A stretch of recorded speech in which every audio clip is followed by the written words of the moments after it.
Здравствуйте, дорогие гости канала «Жизнь женщин». Задумывались ли вы когда-нибудь о том, что слова и мысли влияют на нашу жизнь? На самом деле они не просто влияют, они формируют нашу реальность. И от того, что мы говорим, зависит все, что с нами происходит в жизни. Мы можем накликать на себя беду, создать плохие условия для собственного развития, существенно повлиять на свою судьбу. Общеизвестно, что вода способна воспринимать, сохранять и передавать информацию, даже такую тонкую, как человеческая мысль, эмоция, не говоря уже о словах. Под их воздействием меняется структура воды, ее молекула, а так как мы сами состоим из воды, то, соответственно, человек может сам воздействовать словом и мыслью на свое здоровье и тело. Давайте посмотрим на самые распространенные фразы в нашей жизни и как итог, что мы получаем. Говоря «Ничего себе!», как вы думаете, много ли вы для себя получите? Конечно, нет. Сразу вспоминайте, были ли у вас такие случаи, когда вам чего-либо не доставалось? Всем досталось, а вам нет. Эта ситуация– ответ Вселенной на фразу «Ничего себе!». Вспомните, как часто вы говорите «Я вообще ничего не слышу, не вижу, не чувствую» и так далее. Как вы думаете, что привлекут эти слова в вашу жизнь? Конечно, болезни глаз, ушей и носа. Говоря «у меня нет денег», вы, соответственно, никогда не будете в финансовом изобилии. Очень помогает привлекать финансы фраза «ко мне легко и часто приходят деньги». И как только вы не будете препятствовать своими негативными мыслями процессу осуществления заявленного, так вы сразу почувствуете, как легко для вас открываются новые возможности прихода денег в ваш кошелечек. Говоря в ответ на благодарность «на здоровье», вы отдаете свое здоровье, тем самым предлагая другому «на, возьми мое здоровье». Замена этим словам есть. Очень приятная и душевная фраза. Когда говорят «благодарю», отвечайте «во благо». Используя приставку «без» в словах, вы привлекаете беса в свою жизнь. Приставки «без» в русском языке не существовало никогда. Новые правила правописания навязаны русскому народу после переворота 1917 года.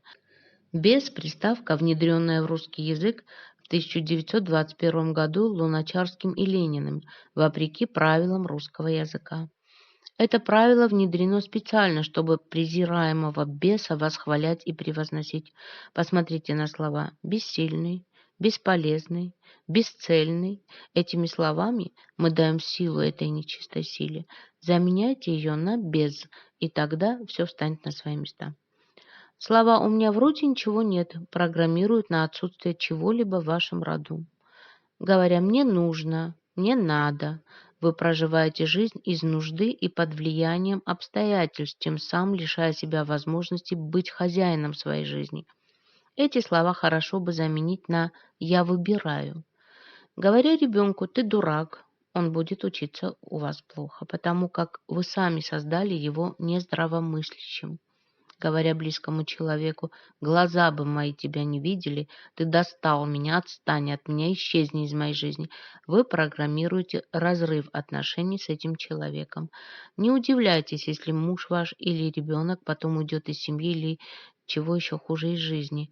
Но именно так работает закон Вселенной. Чего вы просите, то вам и приходит. Вспомните русскую сказку, когда жена сказала своему мужу: «Да чтоб ты провалился!» То именно это в ту же секунду и произошло, ведь это не случайно.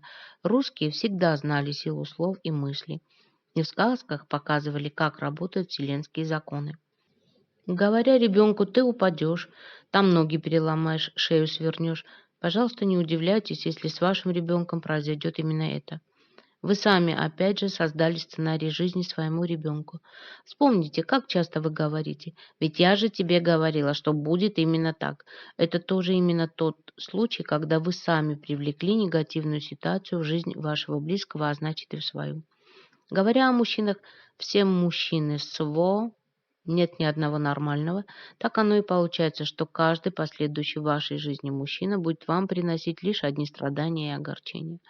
Говоря человеку «я тебя не перевариваю», вы получаете проблемы с желудочно-кишечным трактом.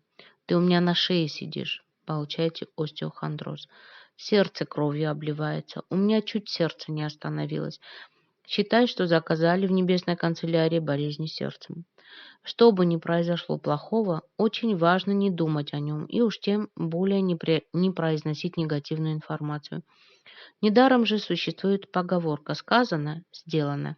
То есть, сказав, вы уже почти это осуществили. Вы запустили программу исполнения. Но не все так плохо, точно так же работают и хорошие мысли и слова. Создавая и выпуская на свободу позитивную мысль, вы в результате получаете позитив в жизни в качестве добрых людей и приятных событий.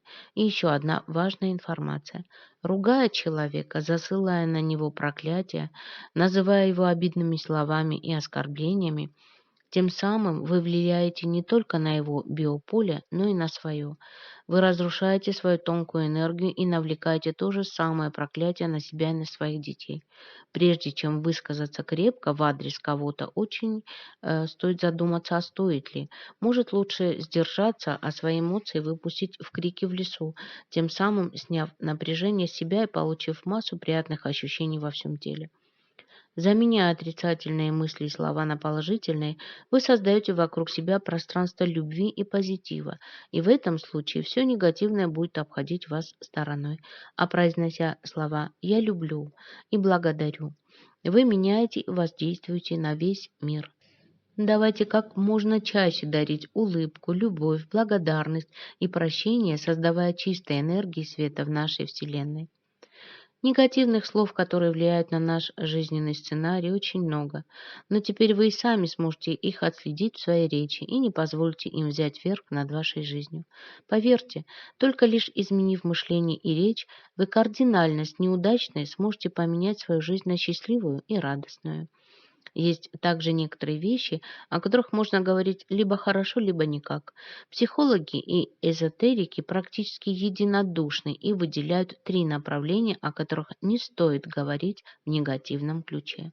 Вот три основных сферы вашей жизни, о которых нельзя высказываться плохо никому, как бы ни обстояли дела на самом деле. Болезни и неудачи. Конечно, помощь близких больному человеку или тому, кто находится в трудной ситуации, бывает крайне необходима. Но зацикливаться на проблемах, смакуя детали и душевные переживания, не следует. Так вы сделаете только хуже. Заболевание. Когда человек заболевает, ему непременно хочется получить поддержку окружающих. Стремясь получить помощь, мы подсознательно стараемся как можно подробнее рассказать обо всех симптомах и обстоятельствах болезни, что и как у вас болит, что назначил доктор, как идет лечение. Не стоит так делать. Собеседник начнет вас жалеть, отвлекая от выздоровления, а вы будете тратить силы на пустые беседы. Ошибки и трудности. То же самое касается трудностей и ошибок, которые вы совершаете на работе или в жизни. Говорите всем, что у вас нет денежных проблем, несмотря на несколько кредитов и кучу долгов. Если вы будете рассказывать о проблемах, большая часть в лучшем случае вас просто пожалеет, а некоторые и позлорадствуют. В результате беда придет не одна, а приведет за собой еще больше проблем. Второе. Достижения и планы. Человек по своей природе хочет получать удовлетворение от выполненной работы. Вам наверняка захочется рассказать о полученной премии за хорошие достижения в текущем месяце. Успехи. Многие, конечно, порадуются вашим успехам, но те, у кого дела идут не так хорошо, наверняка огорчатся и будут завидовать. Зависть отнимает жизненную энергию и не дает двигаться дальше. Планы. Вспомните поговорку «не говорите гоп, пока не перепрыгнешь».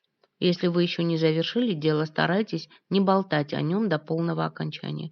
Так вы не спугнете удачу и обязательно добьетесь успеха. Третье. Семейные и интимные отношения.